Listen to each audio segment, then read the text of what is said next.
Africans in Kenya had always been opposed to British colonial rule, but the first major armed conflict against the British came with the Mau Mau rebellion of the early 1950s.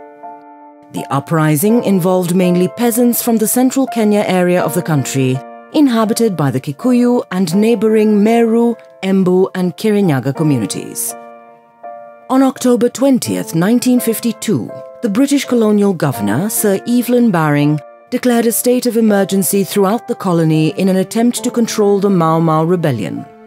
That night, nearly 200 Africans were arrested on suspicion of being Mau Mau leaders or adherents.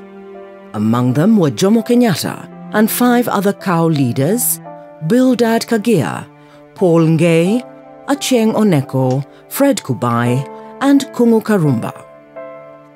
The 6 were later hauled to a makeshift courtroom at Kapenguria, a small town in northwestern Kenya, and charged with managing or assisting to manage the Mau Mau rebellion.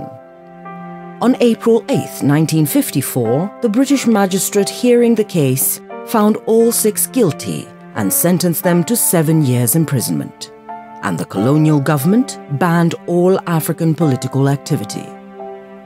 With superior arms and a whole colonial power behind it, the colonial government finally managed to bring the Mau Mau rebellion under control. The last Mau Mau commander, Dedan Kimathi, was captured by the British on October 20th, 1956. He would be put on trial, found guilty, and executed on February 18th the following year. That same year, British military operations would come to an end. The political impact of the Mau Mau rebellion was far-reaching. Even as the British colonial army made military gains in the forests around Mount Kenya, the colonial office in London was busy looking for a way out of a political situation that had become unsustainable.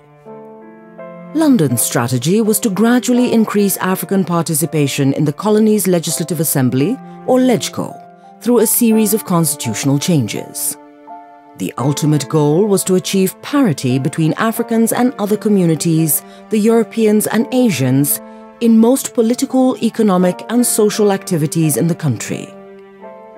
In 1954, the then Colonial Secretary Oliver Littleton promulgated a constitution that for the first time allowed the election of a few Africans to the LegCo, albeit on a limited franchise. 8 new African LegCo members would be elected under the Littleton Constitution. In June 1955, African political activity in Kenya was allowed again, though on a district, not countrywide basis. And in March 1957, Africans went to the polls for the first time to elect 8 members to the LegCo. Among those elected would be men destined to shape the history of their country. They were Tom Mboya in Nairobi, Ronald Ngala at the coast, Oginga Odinga in Nyanza Central, Masinde Muliro in Nyanza North, Lawrence Oguta in Nyanza South, Daniel Arap Moi in Rift Valley, James Muimi in Ukambani, and Bernard Mate in Central. Mate, a Meru, defeated Eliud Mathu, a Kikuyu, because the colonial authorities had so gerrymandered the central constituency that there weren't enough Kikuyu voters in the province to tip the scales against Mate.